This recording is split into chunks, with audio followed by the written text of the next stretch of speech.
At this time, I'll call the meeting of the Marshall City Council to order with the Pledge of Allegiance. Pledge allegiance to the flag of the United States of America and to the republic for which it stands, one nation under God, indivisible, with liberty and justice for all. I'd like to welcome everyone here this evening. We do have an agenda before us. Are there any changes to that agenda? If not, we'll operate under that agenda. The first item then would be to consider the approval of the minutes from the work session and the regular meeting.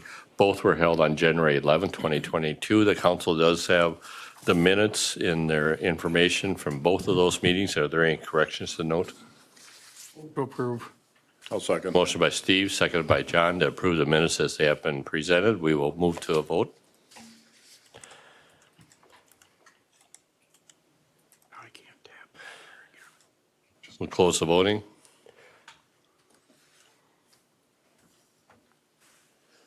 Vote. Can't tap back there again. You were going to vote yes, right? Yes, Okay. That motion passes unanimous. there we go.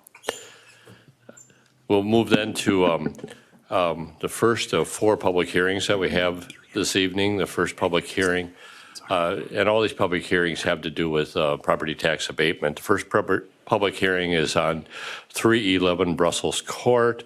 This is a public hearing regarding the home property tax abatement request.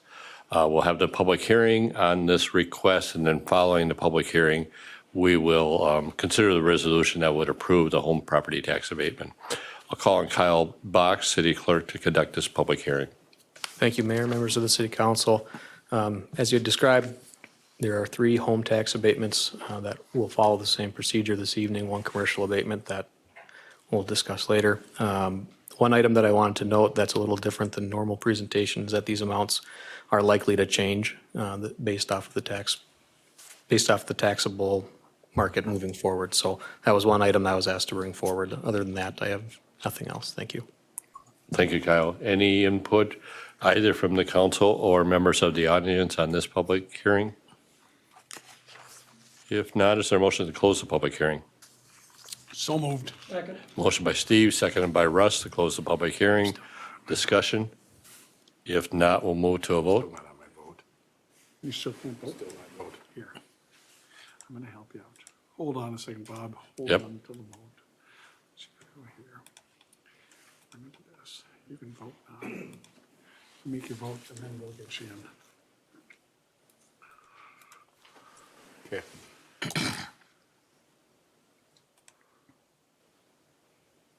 You're good. Yep. I'm in. We'll close the voting. And the motion passes. We'll now consider the resolution that would approve the home property tax abatement and, again, the location 311 Brussels Court. Questions about this resolution? Is there a motion? I move to approve. Motion by Don, seconded by John to approve the resolution. Discussion on that motion? If there's no discussion, we'll move to a vote.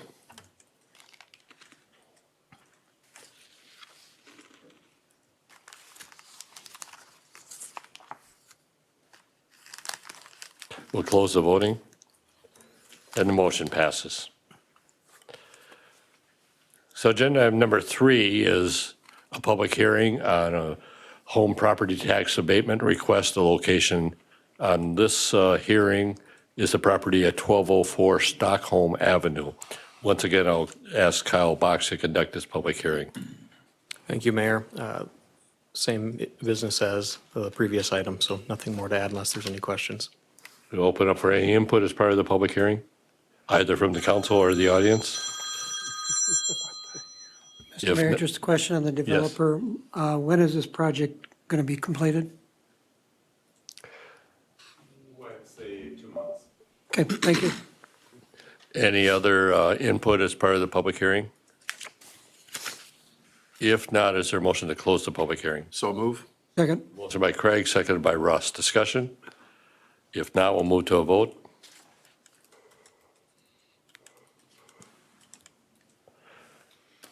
We'll close the voting.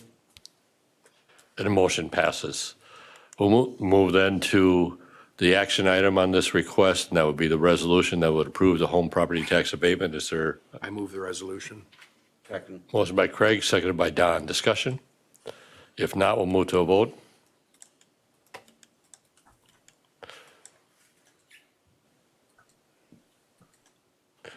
And we'll close the voting. The motion passes. Agenda item number 4, this again, the same type of request, home property tax abatement request. The location of this property is 1304 Stockholm Avenue. Once again, City Clerk Kyle Box. Thank you, Mayor. Nothing to add. Is there any input from the council or the audience as part of this public hearing? If not, Make a motion to close the public hearing. Second. motion by John, seconded by Craig. Discussion? If not, we'll move to a vote.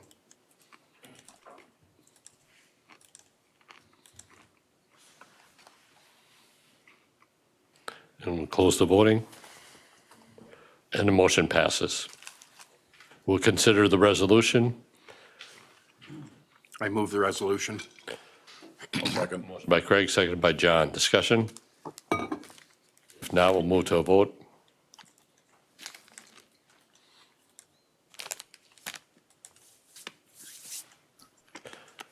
And we'll close the voting. And the motion passes. So we'll move then to the final public hearing that we have. This is a public hearing regarding a proposed commercial property tax abatement. Location here is 1604 East College Drive. I will, on this one, because it is a commercial property tax abatement, I will ask Lauren Dietz to come forward and present this and conduct this public hearing. This is Marshall Economic Development Authority Director. Thank you, Mayor. I am here tonight to present the tax abatement application by Wayne's Tractor Repair. This application is actually for an expansion project that they will be doing on their current property. They will be adding a $600,000 shed, we'll call it, to their property. And the need for that was they didn't have enough capacity in their current facility, and they wanted to add a new service with combine repair. So in addition to the building itself, they're actually adding 2 staff members, which is, from the EDA side, a really important element of this abatement. We did go with the standard abatement, 80/60/40/20, with just over $7,000 in the abatement over the life of the resolution. Any questions on the project? Thank you, Lauren. Any input from the council or members of the audience as part of the public hearing? I move we close the public hearing. Motion by Craig, seconded by Don. Discussion? If not, we'll move to a vote.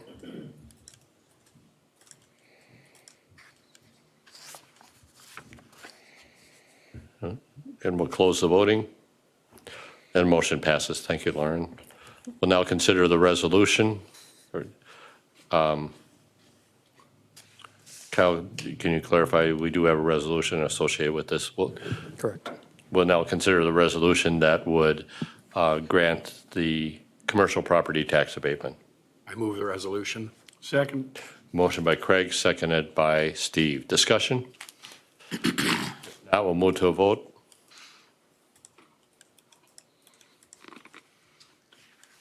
And we'll close the voting. Motion passes.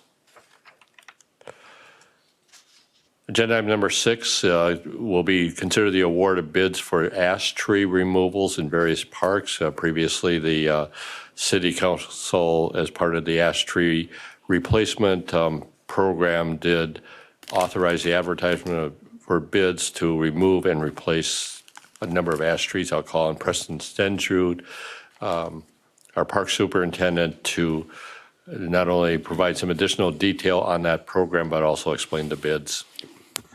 Thank you, Mayor and Council. Like the mayor was alluding to, kind of a follow-up to a month ago or so, we were awarded a grant from the DNR to better position ourselves for the eventual arrival of emerald ash borer. To recall, that grant awarded us $93,390 in funds for removing trees and planting new trees. And with that came a cash match and an in-kind match. So the first part of this grant process was to select trees to be removed and not take out, all of them in one park. We kind of strategically placed and took them out of clumps and in lines and so forth, as well as ones that were just unsightly and unhealthy. So after we doing that, we marked them, we GPSed them and put the maps out. And then we went and got bids, and we got bids from 5 local tree removal companies. And coincidentally enough, each bidder ended up with one park, which is great. With that, I had allotted $750 per tree to cut down the tree, remove it, do the stump, put black dirt in, the whole kind of spiel to clean it all up. And after getting bids, we actually averaged $575.27, which leaves us like $16,734 or something like that left. So I would like to ask for approval to move forward with these 5 companies, and then likely work towards removing some more ash trees at Independence Park because it has the most amount of ash trees. To fully utilize our funds from the grant, we basically have $61,500 plus our $10,500 cash match. So I would like to work with these contractors to add more trees above and beyond this, and I'll just quote those instead of rebidding them and coming back. But I would like to award the respective bidders for each low park, and then have authorization to also spend the additional amount up to $72,000. Once the work is complete, which they actually will have till April 1st of 2023, we would pay them, and then we would submit in a request to the DNR to get paid back. And June 1st is our first timeline that we can submit, and then I think it's every 6 months after that. So I'll just do that accordingly as we incur costs. And keep track of it. So would recommend approval and be happy to answer any questions. Questions for Preston? Thank you, Preston. So Preston, with the DNR grant, whenever we submit after the fact, we always run the risk of the DNR not having money and saying, oops, we're not doing this. What is the risk of that? To the best of my knowledge, there wouldn't be. They've already set aside money for this, and it was all awarded only up to their maximum dollar amount. And actually, in fact, the last time we got this grant, they called and said they had more money if we could spend it. So there's always maybe that possibility, but I haven't got any information on that yet. But so I think in the terms of the state, they call it encumbered. I mean, those funds have been encumbered already, so. So they're not going to go anywhere? No. Okay. And there's no risk of us not getting them? I don't think so. Now, these trees are not infected at this point, so there's not I would say a rush to get rid of them, but is there an advantage to do that during cold weather, whatever? And would they be getting to them any sooner? Correct. To the best of our knowledge, emerald ash borer is not in Marshall. There's no, 100% guarantee of that, but it hasn't been located anywhere at this time. Per the grant, we can only cut ash trees from November 1st to April 1st, so we've already missed a couple month window. And anything in this particular agreement that's not done by April 1st will not be able to be cut until November 1st of next year. All right. And then April 1st next year would be their absolute, drop dead has to be done, or we're going to lose the money. That's why it goes out to the 2023. Yep. Okay. So the advantage of cutting when it's cold is in case we did have emerald ash borer, the bug isn't active during the winter months. So, Now, but we replace these at rate of 2 trees to every one that we take out, and I'm assuming somebody's made those selections of the types? Yep, we'll do that. I kind of plan to do that, bid it this summer, and then we'll plant in the fall because it's easier to keep them watered. But yes, I was told that that's the main reason why we got the grant is the 2-to-1 ratio, where a lot of people are just doing 1-to-1. So we want to make sure we follow that part. And I looked back to the last time we planted trees because I kind of got into thinking about if we spend all this money, the 72, and then we end up short on buying trees. But the last time we bought 120 trees, I think we paid $113 a piece, and I allowed 180. So I hope I have enough of a buffer there. So the other side of that would be we would possibly absorb more of a cash match on our end to utilize if we end up short, to utilize all of the DNR money. So. Okay. Russ? Preston, just a question, when you're replacing 2 trees per one that you take out, say, for example, you're taking out 40 trees in Legion Field, do you have to put 80 back in? That's my plan. Yep. So is there room for 80 trees at Legion Yeah. Field? Yeah, there will be. Seems like a lot of trees. Yeah, there's a lot of open space, too, that we can use them that they filled in, and we'll make sure we do it not like we did in the previous. They base on per park, it's not based upon total number Yeah, of I don't- trees removed and whatever? I don't think the DNR would be fussy about it if we asked them if we could do it somewhere else. I just think it'll be easier. And then we have to map out every place we plant a tree, just like the tree removals. So just from a ease standpoint of not planting one here and one there and. Yeah, and the only reason I asked that is, we have a lot more space over at Independence Park Yeah. or whatever. The other question I had, I don't see Justice Park. Do we have any trees over Justice? We do, but it was one of our actually lower density population of ash trees. But there Okay. are some ash trees there, but it was not nearly as significant as these. So, Okay, thank you. Yep. Any other question for Preston? If not, I believe we can handle this in one motion that would award to the 5 different parks, as well as allow the park superintendent to receive additional quotes to maximize the utilization of the DNR grant. I would entertain a motion. I would make that motion. Second. Motion by John, seconded by Russ. Discussion on the motion? If not, we'll move to a vote.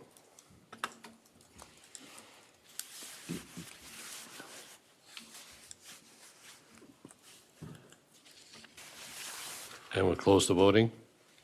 And the motion passes. Thank you, Preston. Thanks, Preston. So, agenda item number 7, consider the approval of the resolution authorizing the finance director to pay certain claims. So Sure. part of the consent agenda. Consent. Oh, that's part, we'll bring up the items on the consent agenda. So, Make it easy. we won't do these all individually. So items on the consent agenda would be consider the approval of the resolution authorizing the finance director to pay certain claims, consider the engagement letter for the audit services for the 2021 financial statement, call for the public hearing on the establishment of TIF District 15-1, the chip sealing of various city streets, consider the authorization to advertise for bids, the wastewater treatment facility improvement project, consider the payment to Bolton and Mink, consider the purchase of the GPS receiver for the engineering department, for the SRTS school pedestrian crossing improvement project, the grant of temporary construction easement, consider the approval of the temporary on-sale intoxicating liquor license for the Convention and Visitors Bureau, consider the authorization to declare vehicles as surplus property for the Marshall Police Department, and then finally consider the approval of the bills and the project payments. So is there any item on the consent agenda any member wants removed for purpose of a separate discussion? Number 8, please. Any other item? If not, I would entertain a motion for the items that remain on the consent agenda. I'll move. Second. Motion by Craig, seconded by Steve. Discussion? If not, we'll move to a vote.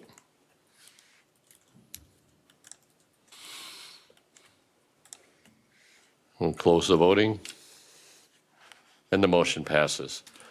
We'll go then to agenda item number 8. This is the engagement letter for audit services. Russ? Thank you, Mr. Mayor. Just a question, I didn't see anything when I was reading through it. Do we have any special recommendations or responsibilities for reporting COVID money? I didn't see anything. Is that going to be part of, I would assume that that's going to be part of this, but anything special that we have to do? Great question, Councilmember Labatt. So the COVID money would, if it's over the 750,000 for the federal money that's received, it will trigger a single audit. And so that is also included. Oh, was included in here? Correct. Oh, I didn't see Yep. it. I'm sorry. Okay. Yep.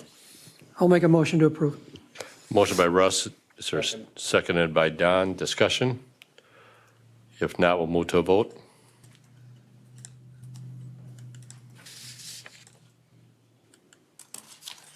We'll close the voting. And the motion passes. We'll move then to agenda item number 17. Agenda item number 17 is consider the appointment of E.J. Moberg as the Director of Administrative Services. I'll call on Sharon Hansen, City Administrator, to introduce this item. Okay, Mr. Mayor and Council Member, the Personnel Committee representatives of John D. Kramer and Craig Schaefer, along with HR Director Sheila Dubbs and myself, did conduct 3 interviews last Friday afternoon, and it was unanimous selection to offer the position to E.J. Moberg, who is present tonight, and we did come to an agreement with E.J., and that was included in the packet as well. His anticipated start date, if approved tonight by the council, would be February 28th. And he has given notice to his former employer, so we're good to go as so long as the council supports. And I'll just pause and allow Councilmember DeCramer or Councilmember Schaefer if they want to add anything to the interview process and the selection. And just to add that Michaela, think of her last name right now, Hewitt, also took part in the interview, and say we were honestly a little concerned when I heard that there was just the 3 candidates that applied, but we interviewed all 3. They were really some good candidates choice, but there's no question EJ's experience and familiarity with the city ranked very high on that. So like Administrator said, this was a unanimous opinion. All of us very happy to get EJ on board. So. Yeah, and I don't really have a whole lot more to add than that, other than we did have 3 good candidates, but EJ was absolutely the best qualified. I think we're pretty lucky to have somebody with his background and experience and knowledge to come into the position. So I think he's going to make the transition better, filling in after Annette. And I want to thank Annette for the work that she did and all those efforts. So it should be a good transition. But I really want to step my hand in and welcome EJ aboard and thank him for applying for the position and showing an interest in the city of Marshall. Any other questions before we take action?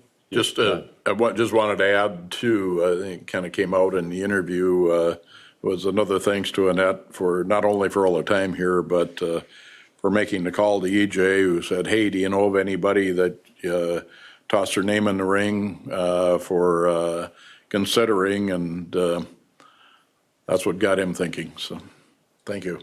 Any other input or questions? If not, because this does take council action, because this is a division head level position. So I would entertain a motion from the council for the appointment of E.J. Moberg as the Director of Administrative Services. I so move. I would second. Motion by Craig, seconded by John. Discussion on that motion? If not, we'll move to a vote.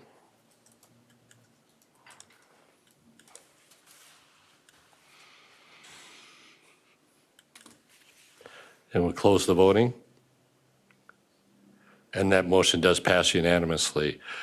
Let me say just a couple of things. First off, thank you to Annette, who has served the city well. We'll be moving on to a different position, but I'm sure we'll remain familiar with our staff. And so thank you, Annette. Also, thank you to HR Director Sheila Dubbs, who really led a very efficient process in making this important selection. So, as well as Administrator Hanson, who, was hand in hand in this process. Mr. Moberg is present. I don't know, EJ, if you'd want to say a few words of introduction at this time. And if so, I'm going to have you come to the microphone.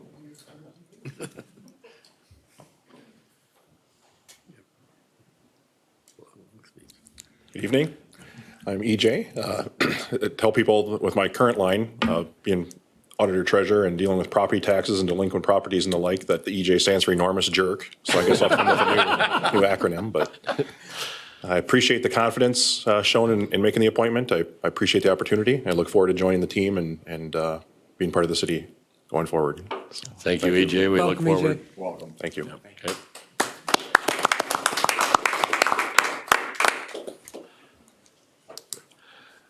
Okay, we'll move forward with our agenda. Agenda item number 18 is the request for a conditional use permit for an apartment in a B2 Central Business District. The location is 103 West Main Street. Sometimes we refer to this as Block 11. So with us tonight, Ilya Gutman. Ilya? Thank you, Mayor Council. So this is a request for a conditional use permit from the city of Marshall, which owns Block 11 for apartment building. This is a central business district, and all apartments are a conditional use permit in that area. So that's why this request comes to you. It went through the Planning Commission, and they recommended approval. The city is looking for apartments in that area in general, so that's why recommendation from staff is to approve it. The condition that we attach to this is that they provide one parking spot off-street for each apartment being built, because this conditional use, I want to emphasize, is just for one building, that pink, orange, whatever, I'm not good with colors, the corner one, only one building. Okay. Thank you, Ilya. Questions for Ilya? So Ilya, when the other two buildings are built, the conditional use permit will not go and be in effect, Jason? No, they will have to apply for Apply for a new one? Correct. Right. Any other questions? If not, you have the request. I would entertain a motion on the conditional use permit. I would move to approve. Second. Motion by Don, seconded by Steve. Discussion? If not, we'll move to a vote.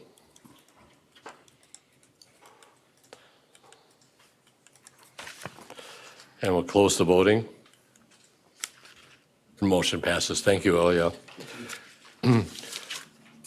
Agenda item number 19 is the RRFB school pedestrian crossing improvements as part of this to establish the school speed limits. I'll call on Jason Anderson, Director of Public Works, City Engineer.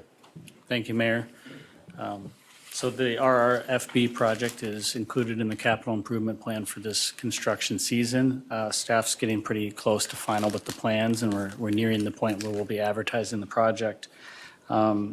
As part of this project, we would be installing some school zone signage. So staff would like the council to consider the resolution that's included in the packet to establish a school zone speed limit of 20 miles per hour around the True Light Christian School, Marshall Middle School, Southview Elementary School, and Parkside Elementary School. So we can answer any questions if there are any. Obviously, the True Light School speed limit will need to be approved by MnDOT as well, but Jesse Dean and our team's already been in communication with their traffic office, and we think that this is something that they'll be amenable to. Okay. Question for Jason? Jason, you might want to just add that we're taking west side out of the, correct? Thank you, Councilman. Yes, we would be taking the west side location off that's currently there today. We could move to remove that beacon and signage sooner than later. Obviously, the rest of the signage would come this summer. John? As the question on the 20-mile-an-hour speed limit, is that constant, or is it just during school time, or how does that work? Just during school time, and we talked about this quite a bit at PIT today, and it's a good conversation to have here as well. But it would be when flashing, there'd be a flashing beacon when it's in effect. We would have to have conversations with the council in the future about how we control that. Staff would like to relinquish some control to the school district to determine when they flash, but we would want to set up maybe a memorandum of understanding or an agreement between the city and the school district to give the guidelines for how they would be used. It would be maybe for school hours, and then the council could consider for school events as well. And we would maybe lay out the framework and let them control when it's flashing from there. So future discussions can be had there. That would be for the city routes only. On College Drive, that will not be a possibility. MnDOT keeps tighter control on that, so. Okay, thank you. One other note, I know there's been previous conversations and meetings with the school district administrative staff, and I had a conversation with their director of administrative services this afternoon. They continue to be highly supportive of this project, so. And Mr. Mayor, one thing we talked about this afternoon, Jason, was, for example, relinquishing some of that control to the city, because if they have a 2-hour late start, we don't want those signs flashing it from 7:30 in the morning till 9:30 or whatever the case would be. So that's why Jason made reference to the maybe sometimes giving control to the school. Good. Yep. Good idea. Craig, do you have anything? Yeah, I just, again, I want to reemphasize what Jason said, that this would not, the discussion about control and timing of the light on East College Drive is going to be a discussion that we'll have to have a lot more engagement from MnDOT on, but the other ones like along Saratoga and those, that's where this would be more related to. But there's more detail given at PI&T, and we did spend a good amount of time talking this through. It'll also signal what the speed is and what the cars are driving, so it'll be not just the flashing light, but it'll also indicate if they're over speed. Okay. Just to kind of help signal the driver and hopefully make it a little less of an enforcement issue for our PD. Good input. Any other questions or input? If not, you have the request. I would entertain a motion. Moved. And by Russ, seconded by Steve. Discussion? If not, we'll move to a vote. We'll close the voting. And the motion does pass. We'll move then to agenda item number 20. This is the resolution to support the extension of the authority to impose local sales tax to fund specific capital improvement projects providing regional benefit, to establish the duration of the tax and the revenue to be raised by the tax, and to authorize the city to issue the bonds supported by the sales tax revenue. Now, I'll ask Administrator Hanson to provide detail, but this really is step number one in a very long process. And this step is simply requesting the legislature the authority for the city council to consider authorizing a vote of the public on what this question would be. So it's really asking the legislature for permission to have the local people have a voice in what this decision would be. Sharon? Thank you, Mr. Mayor. We did include in the packet the resolution that would be formally submitted to the House Tax Committee chairpersons. Just off the top of my head, I think there's 6 different legislators that this resolution, if adopted, needs to be sent to. And the deadline for submittal is January 31st. You also noted earlier today that we did submit a lot of additional documentation to support this resolution, regional significance of the projects stated in the resolution, and then background information. A study on the Aquatic Center was released in early 2019. Prior to that, the Community Services Division did numerous inputs and surveys on the Aquatic Center and other community service programs. In attendance tonight is our Community Services Director, Scott Vandermellen, and he also conducted public input sessions after the city hired Stockwell engineers to develop a conceptual design. So following some additional detail that I'll provide, if there's any questions for the Director Vandermellen, please do ask. And then in addition, we do have our Park Superintendent, Preston Stensrud, in attendance, who has been dealing with maintenance issues specifically to the Aquatic Center, but also handling the frontline requests for additional recreation needs in the city with our current facilities and things that are needed in terms of use by different sports groups and individuals. As the mayor pointed out, this is just the first step. If you look at the action agenda item report, it's a 6-step process. And that means for the council that you'll have multiple times to actually consider whether or not you want to extend a sales tax. The first item, of course, is to adopt this resolution to ask the legislature to consider it. If the legislative body gives authorization, we then have to once again adopt a resolution accepting this new law, and then hold a referendum. And following that referendum, the city must pass an ordinance imposing the tax. So really 5 key action steps for formally extending the sales tax.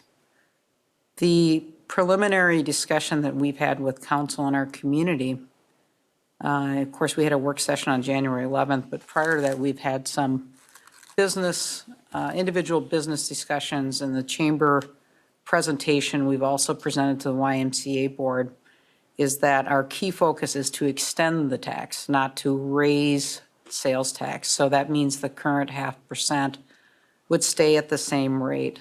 That equates to 50 cents for every $100 spent. Generally, we are achieving between 1.4 and 1.5 annually for our sales tax collection. If you recall, on January 11th, Terry Heaton, who's also present via Zoom, if there are questions on forecasting on sales tax and principal and interest payments, if the sales tax would go through, she can certainly answer some of those questions.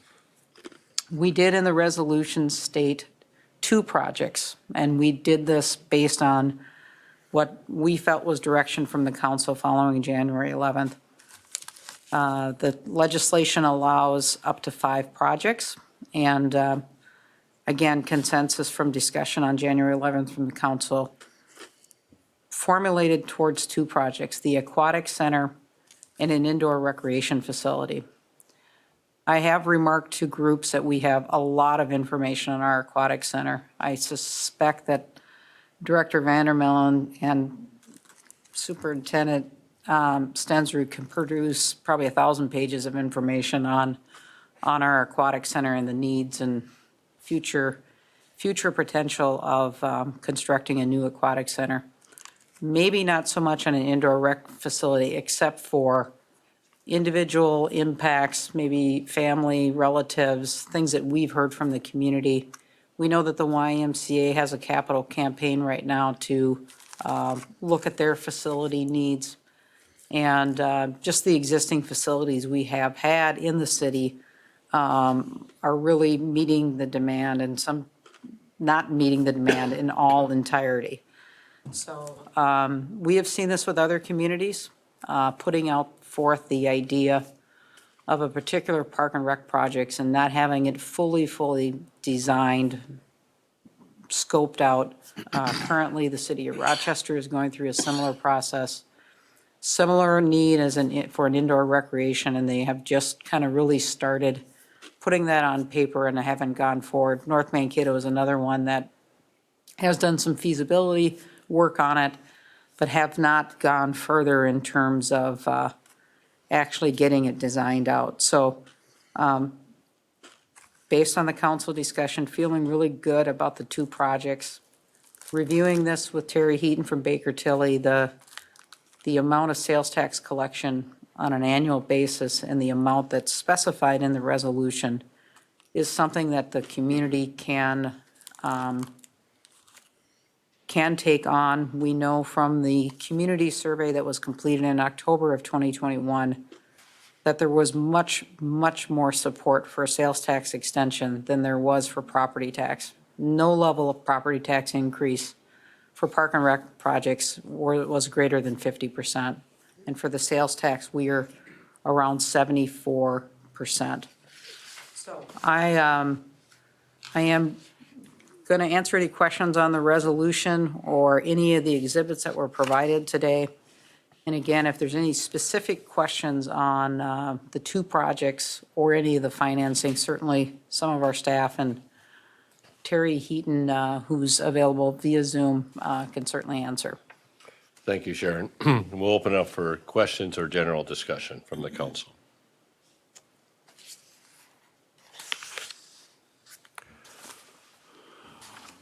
Mr. Mayor, so, this is always a conundrum, is how to pay for things, and Administrator Hanson and Scott Vandermillen did a great job of engaging the city and getting things going and guiding us in the development of this plan. And it's a lot of money, and we don't know what the economic future is going to be. And this sales tax extension makes the best sense to me. As both a citizen, as a council member, as a member of the Community Services Board, it's a better way to pay for things. It's not the greatest way. The greatest way would be if we had some benefactor just bequeath us about $20 million. However, that we'll still await that and plan for something else. And I think the extension is a great deal. And there's so many rules and regulations to getting the state to authorize us to get that. I think this is a great thing, and going through the steps prepares us to be successful in developing a truly regional facility, a regional park system. I remember years back when they had the Schwann Speaker Series, a guy came and talked about walking, and you build your parks, you build your things for the people in town, not for people who you want to come to town. You build it for the people in town.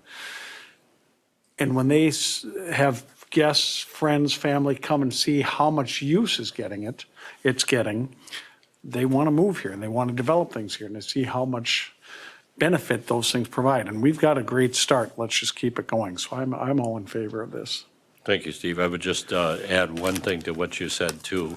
When we consider Marshall, we consider really the larger area around Marshall. So, it's not just the residents in the community that would be supporting that, is those others that come to Marshall for employment or for education or for healthcare or for retail activities. And those are really the people that many of the amenities and services in Marshall do serve. So, Craig?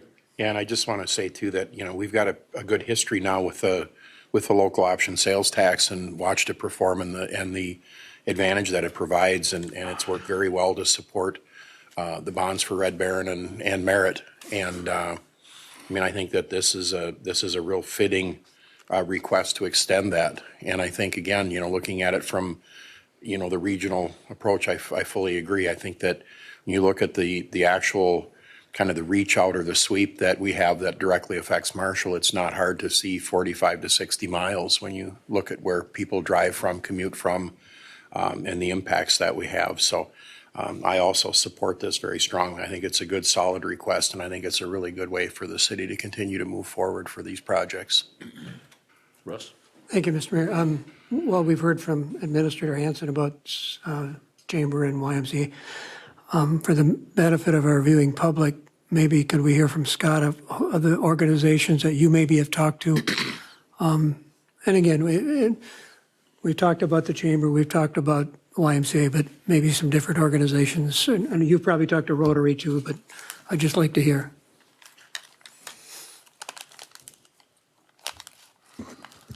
Scott Vandermillen, Community Services Director. Welcome, Scott. Sure, I think that's a great question, Councilman Labatt.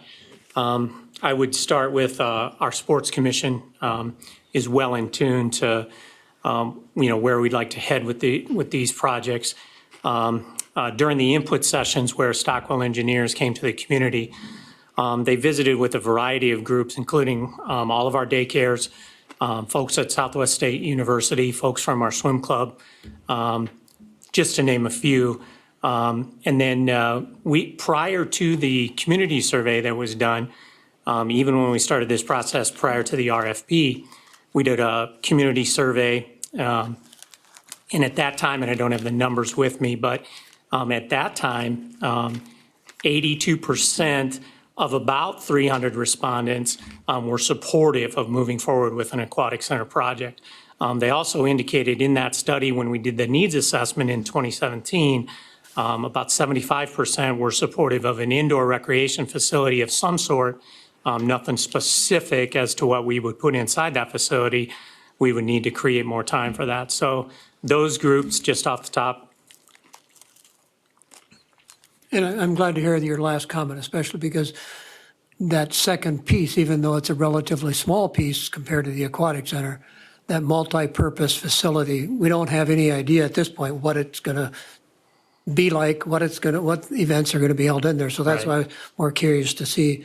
I mean, I know there's support. I think there's support from the council. I think there's support from the community for a new aquatic center. But that other piece being the indoor facility of some sort, what's going to happen in that? And again, I think at the last council meeting, in our work session, I brought up that, well, I'm in favor of other things. I think we have enough trails at the present time. We have to develop that indoor facility of some sort. So thank you for sharing that. Yeah, and I would just add to that, Councilman Labatt, I think we have enough support from our local sport associations, whether that be MABA, whether that be MUSA, just to name a few, that they would want to come to the table and help us design that facility and meet the needs of what the community is asking for an indoor rec facility.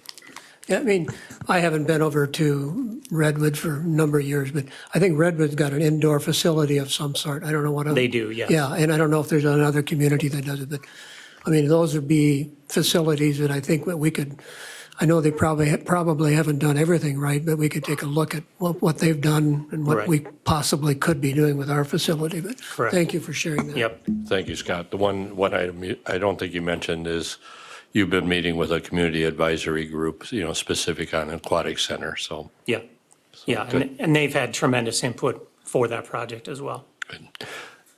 Steve, going back to your earlier comment too, this resolution, if passed, would establish the maximum, but we wouldn't have to do that if there was that benefactor that wanted to drop in some dollars. I'm back in. Good point. So if you find him, let him know. So anybody who's out there who hears us and has that money to bequeath us, we'd be honored.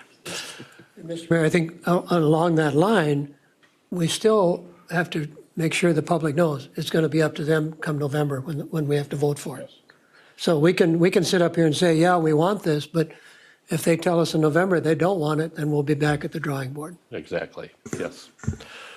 Any other input?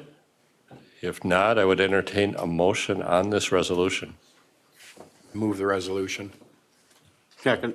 Motion by Craig, seconded by Don. Discussion? If not, we'll move to a vote.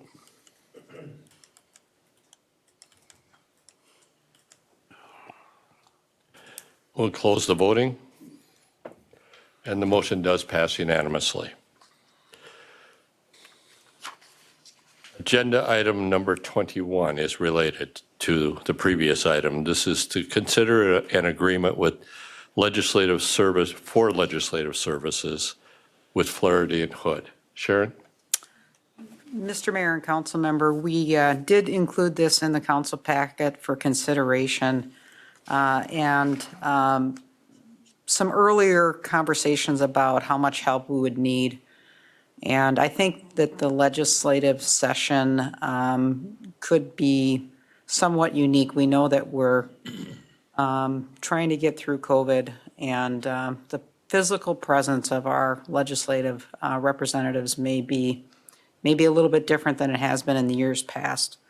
And that may mean that going to a legislative office in their office buildings may not be the best way to connect with some of our legislators to get support. I did mention earlier that we do need to notify the tax committee chairs. And again, I'm going off the top of my head. And let me also add, I think Marty Seifert from Flaherty and Hood is joining us by Zoom, so he can certainly interject if I speak wrong here. But so there's going to be many different legislators that need to be contacted on this particular particular resolution and the needs of the city. So we are a member of the Coalition of Greater Minnesota Cities, and that helps us do general lobbying on a global basis for all of our members of that particular organization. But to get specific work on a particular legislative issue like the sales tax extension request, it does take a special agreement in order to quantify and spell out the terms of what we're trying to achieve. So in your packet is the agreement for legislative services with Flaherty and Hood. And if Marty is participating via Zoom, he can certainly comment on the agreement as well. While we're waiting, or before Marty makes comments, if I could just add the two items. The Sharon and I also interviewed one other firm, and not only was the cost of that firm about nearly three times higher than what the cost would be with Flaherty and Hood, it was our opinion that Flaherty and Hood, and specifically Marty, has not only the knowledge of the legislative process to help us through the process, but also has the credibility both locally as well as in St. Paul. So with that, Marty, you're on the screen here if you wanted to add anything. Thank you, Mr. Mayor, members of the council. Marty Seifert with Flaherty and Hood. Happy to provide any information that you might like in terms of our services, but it's all encompassing. We're a bipartisan, nonpartisan firm, I think, as all of you know. And as a resident and a taxpayer Marshall, I think I can bring that perspective forward to the legislature. I don't do things halfway for any of you who know me. So I'll certainly, I don't want to overpromise and underdeliver. It is a non-budget year and the legislature is a short session, but we're doing everything we can to try to get it through. And I think just in my cursory discussions with people in the community and in the legislature, I mean, we have, the couple bullet points, with the second oldest pool in the state of Minnesota, and we're leaking 10,000 gallons of water a day out of that pool. And I'm as conservative as anybody, but you talk to anyone with rational thinking, they know we have to do something. You can't leak 10,000 gallons of water a day out of that pool. Second oldest in the state. The sales tax, by all observations, has the broadest support versus property tax or other mechanisms. And so it's just a matter of bringing it through to the finish line the best that we can. So certainly give you my pledge to do whatever I can to make this happen. I will be assigned as the lead lobbyist on the project because of my familiarity with the community. And session starts next week. So good timing on this, and I'll stand for any questions you may have. Okay. Any just general input or questions? I just have a dumb question. We know that we're the second oldest pool in the state. Who's the first? Does anybody know? Marty, do you know? It's somebody up north, but I don't know the exact city. Sharon might know. I don't know at this point, so. I think it's up by like Ely. Is it? And remember, it's 10,000 gallons of treated water a day, so that's, Yes. and the Lord knows how much water we take in from the river into that pool. Any other input or questions? No, thank you, Marty, for joining our meeting.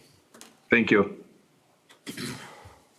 What is the direction of the I council? would move that we approve the agreement for legislative services with Flaherty and Hood with Marty as our lead. I'll second. Motion by Craig, seconded by John. Discussion? If not, we'll move to a vote.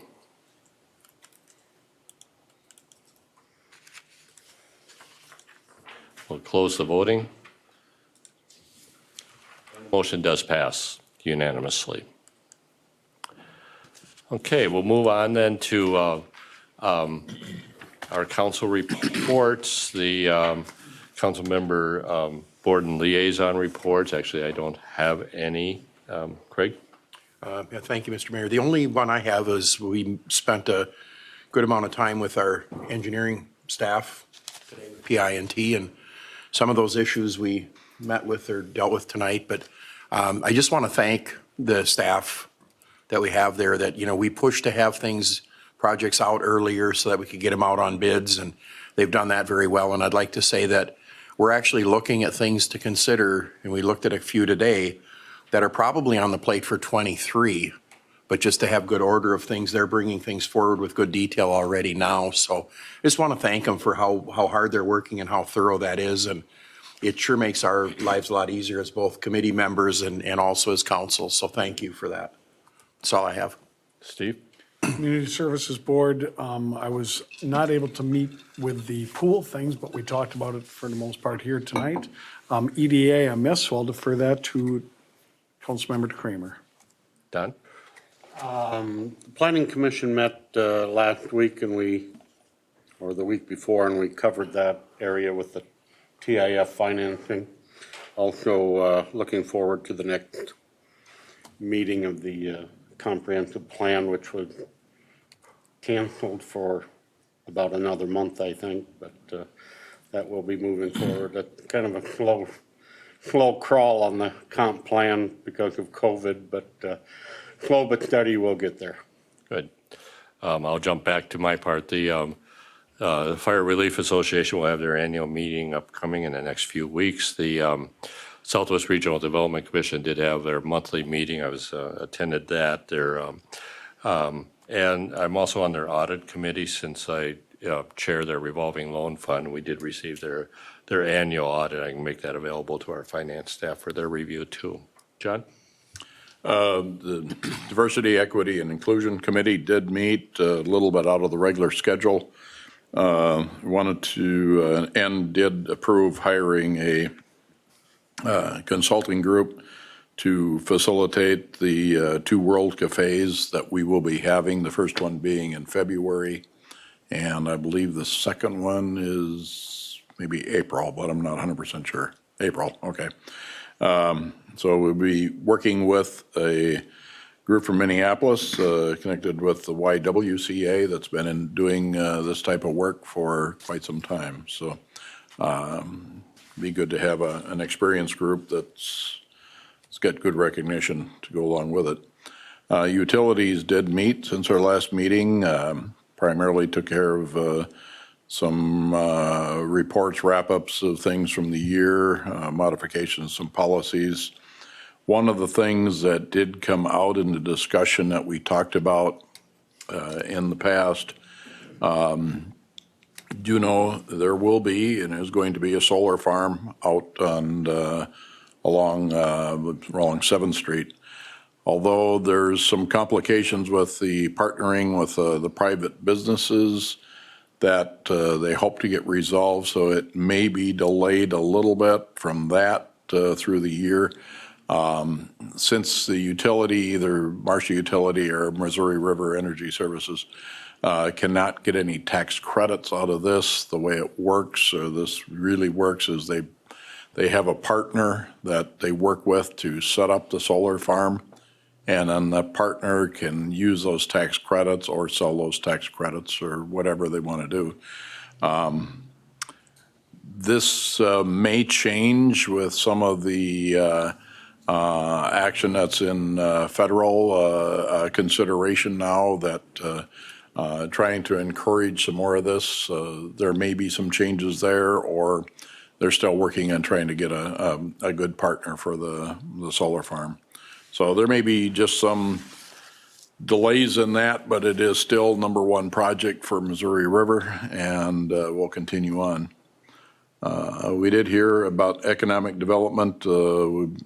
We took action on the tax abatement for Wayne's tractor repair. We also approved 3 of the facade improvement grants. So far, I think in total, it's a limit of $10,000 for each one.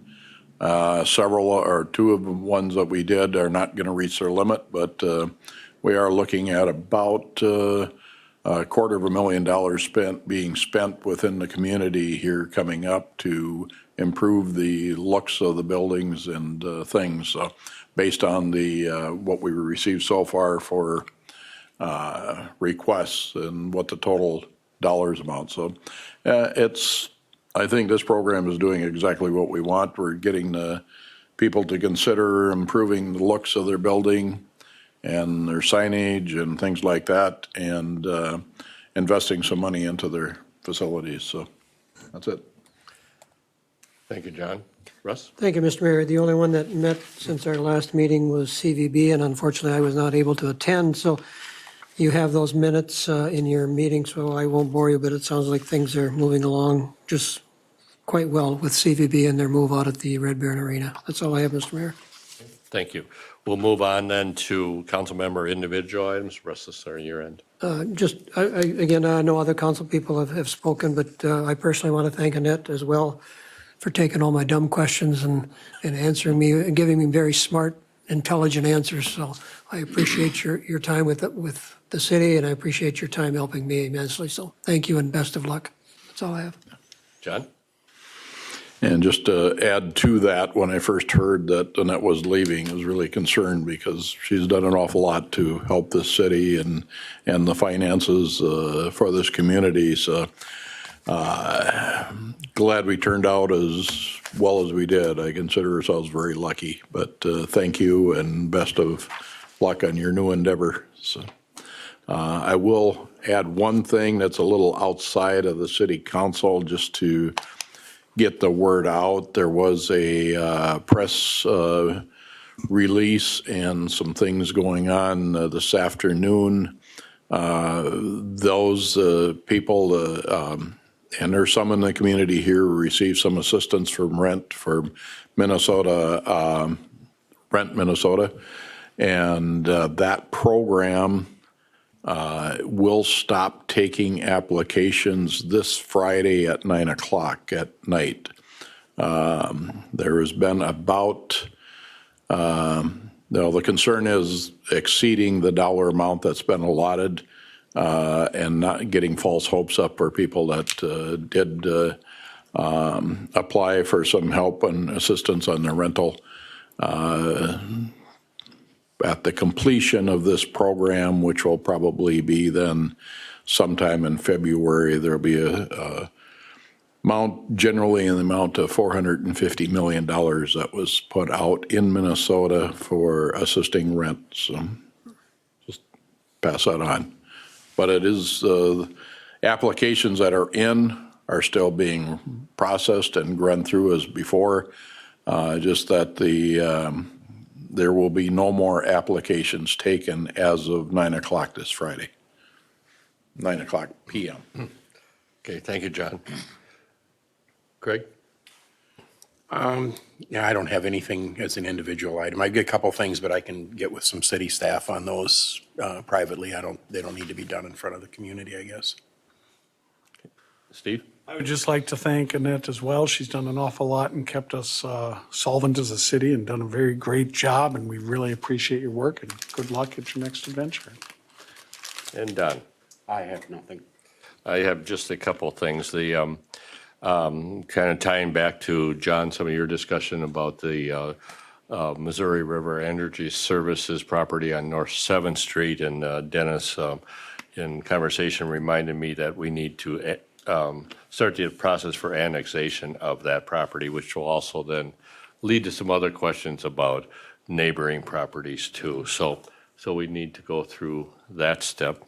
Dennis and I have also had discussion about, with our city charter does say that every 2 years the mayor appoints and the council approves that appointment.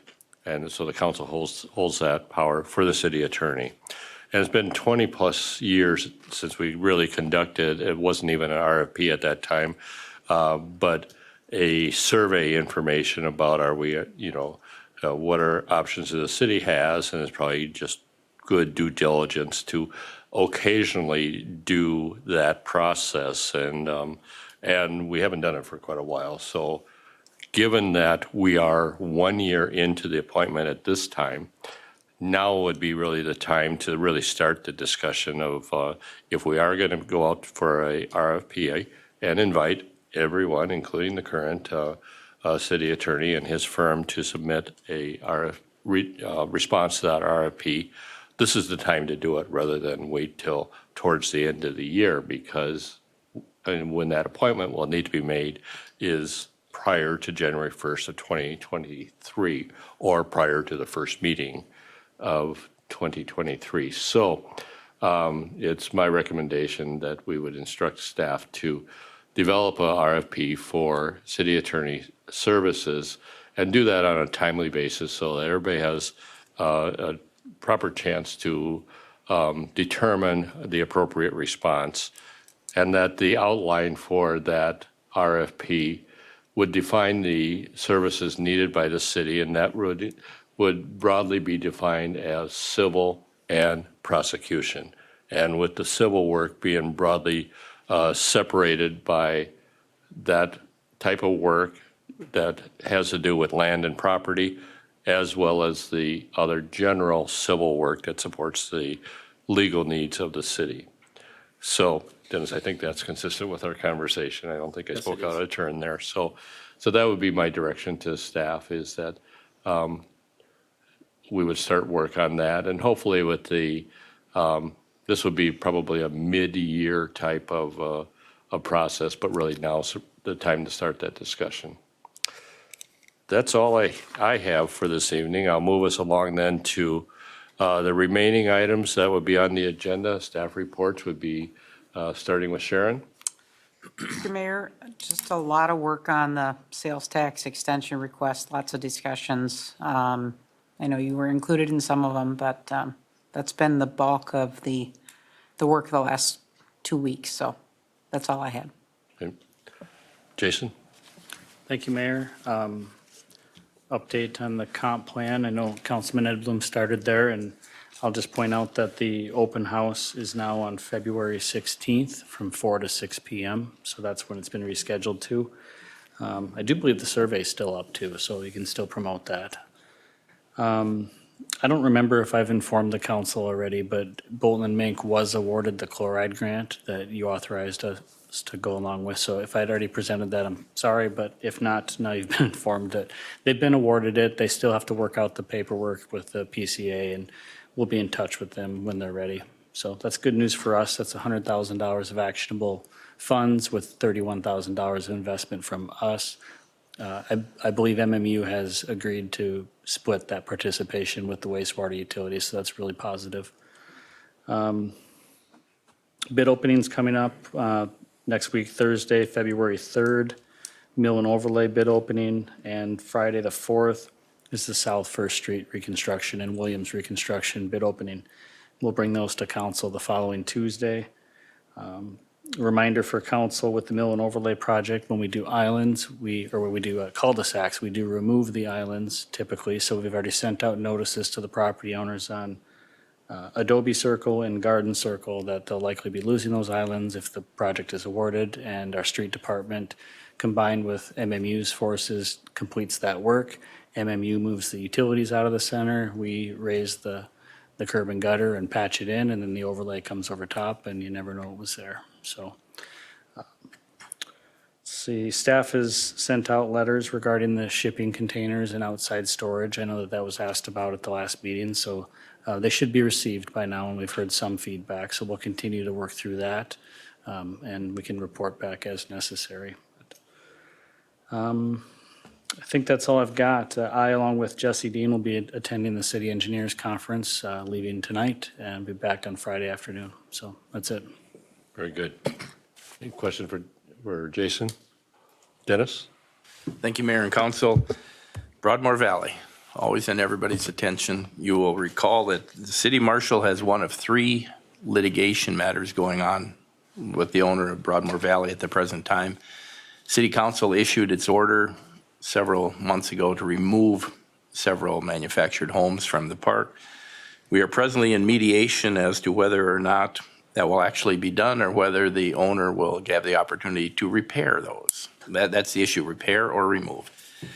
We've had 1 day-long session of mediation last week, and we are set to continue that tomorrow, involving property owner's attorney, myself, the mediator, and the Department of Labor and Industry, which oversees placement and manufacturing of manufactured homes in Minnesota. So we're meeting with one of their individuals, their manufactured home specialists, tomorrow to continue that discussion to see if we can get some enforceable timelines put in place for action. Now, I know you think it is a long, drawn-out process, but if you look at the court schedule, the Attorney General's lawsuit initiated against Broadmoor Valley is set to begin trial in January of 2023. So it's another year before that'll even hit be resolved. And then there was another third litigation, which was just filed a month or so ago, and there's a hearing on that last week, but that too will be in the future sometime. So we'll hope to have a resolution of the city litigation taken care of. And then, as Jason indicated, there are other issues that are out there regarding buildings. As you're aware, we have received several complaints from various citizens about deteriorating or dilapidated other buildings in town, and we're working with those owners to get some action. So further reports coming on that. So thank you. Okay, thank you, Dennis. Question for Dennis? If not, you have the remaining items on the agenda, the information items, including the building permits and the listing of upcoming meetings. Is there anything else to come forward at this meeting? If not, is there a motion to adjourn? So moved. Motion by Don, seconded by Steve to adjourn. Discussion? If not, we'll move to a vote. We'll close the voting. And the motion passes. I think all the votes were unanimous tonight, so we are adjourned.